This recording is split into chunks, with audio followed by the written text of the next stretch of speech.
Thank you, Madam Mayor Pro Tem, Mr. Mayor, and members of the council. I appreciate you considering this issue. I'm the pastor of United Christian Church here in Austin. You know the statistics and the numbers that involve payday lenders, the terrible amounts of interest that they charge, the number of those businesses in Austin, the way they're spreading across the map. So I want to tell you a story. Our congregation has something like 30 public school teachers. Times are tough for public school teachers these days with state budget cuts. 3 of our church members teach at one elementary school up North Austin near where our church is. That school was set to lose 4 teachers in the spring, and so times were tough. The teachers were stressed and distressed, as you would imagine, trying to figure out how they were going to pay their bills.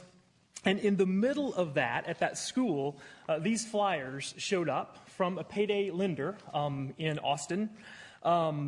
This flyer mailed out to every teacher at that school, hand-addressed by name to these teachers who are faced with losing their jobs, offering them fast cash.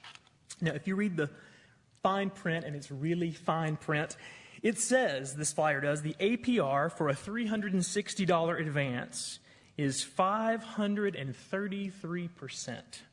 Now, the print's tiny, but at least it's there, so we have to give them some credit for that. But that's appalling, 533% interest.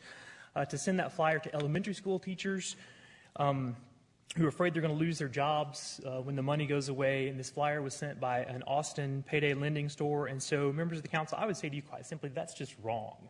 That's an example of the payday lending industry preying on people's fears and offering quick fixes that really are not quick fixes because they just sink people further into debt.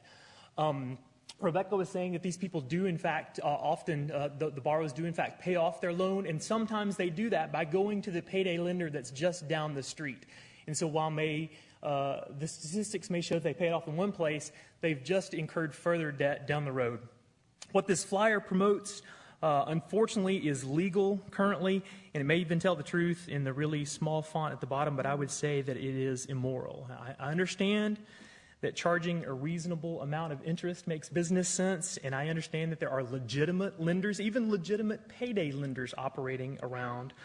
But far and away, this is an example, and the current practices of the payday lending industry are just not reasonable. I've heard this, unfortunately, from my church members who've taken out those loans and been very embarrassed to get trapped in that cycle of debt. I think these standards, the current industry standards, are immoral and out of control and predatory. And I think that the resolutions and changes that you all are considering are important and needed and spot on. So thank you very much for your support of these changes.